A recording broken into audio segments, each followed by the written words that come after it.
militer ngabak. Di saat Malaysia dan Cina latihan bareng, tapi di Indonesia ada kabar terbaru dari Lautan Nusantara yang bikin bangga.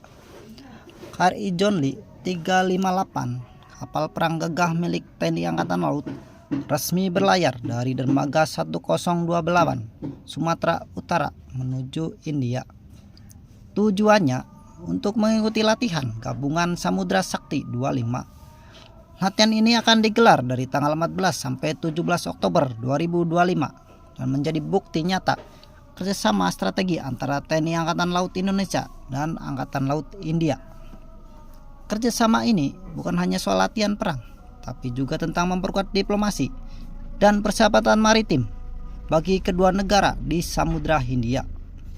Kapal KRI John Lee 358 bukan kapal sembarangan. Kapal ini merupakan korvet modern buatan Belanda yang dipersenjatai dengan sistem canggih untuk perang laut dan pertahanan udara. Bersama dengan helikopter serbaguna Heli HS-1311, TNI AL membawa semangat Jalamahe di Laut Kita Jaya untuk menunjukkan profesionalisme dan kemampuan maritim Indonesia di kancah internasional. Latihan Samudra Sakti kali ini akan dibagi dalam 2 tahap besar.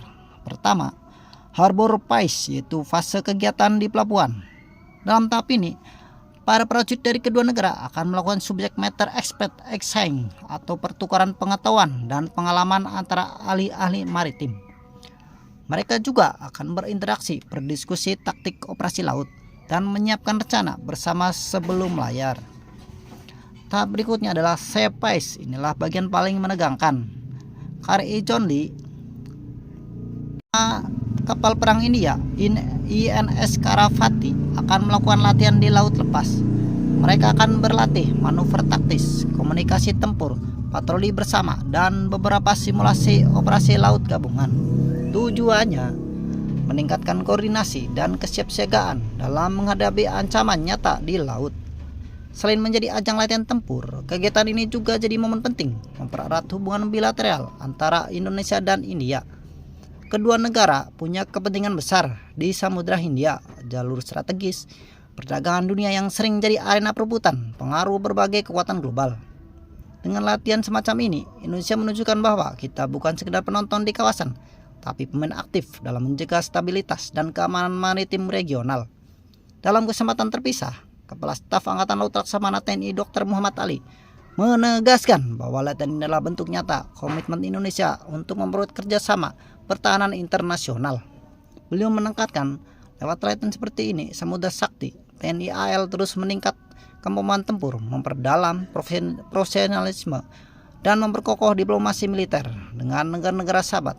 Sobat Malimiter, latihan Samudra Sakti 25 bukan cuma simbol kerjasama, tapi juga pesan bahwa TNI Angkatan Laut siap beroperasi bersama mitra strategis di kawasan Indo-Pasifik untuk memastikan laut tetap aman, stabil, dan damai. Dan tentu saja bagi prajurit KRI John Lee 358 ini jadi ajang berharga untuk mengasah kemampuan, kesiapsiagaan, dan mental juang di medan operasional laut yang sesungguhnya. Kita doakan semoga seluruh prajurit TNI AL yang bertugas dalam misi ini selalu diberi kesehatan, keselamatan, kesuksesan, dan membawa harum nama Indonesia di mata dunia. Karena di setiap gelombang samudra ada semangat prajurit Nusantara yang tak pernah padam. Jangan lupa subscribe, dan sampai di sini berita kali ini. Terima kasih.